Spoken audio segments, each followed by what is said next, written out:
আসসালামু আলাইকুম। গতকালকে দেখিয়েছে গোটা বিশ্ব বাংলাদেশের একজন বিখ্যাত বক্তা তিনি ৫.৫ বছর পরে বাংলাদেশে ফেরত এসেছেন এবং এই প্রথম মাহফিলে প্রথম ওয়াজেই কি অবস্থা! ১৫ লক্ষ মানুষকে জায়গা দেওয়া যাচ্ছে না, বক্তার নিরাপত্তা দেওয়া যাচ্ছে না, তাদের মুখে চুনকালি।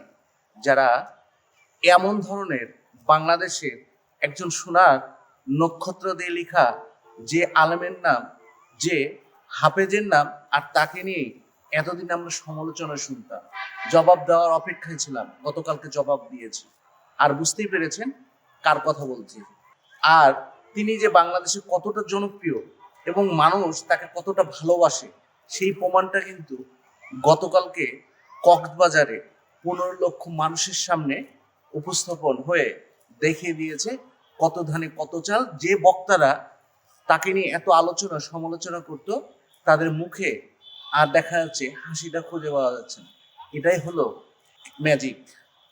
দেখেছেন, আপনাদের মনে আছেন এখানে জানি না, আমার খুবই প্রিয় একজন বক্তা ছিলেন, তিনি পৃথিবীতে নেই। সেটা হলো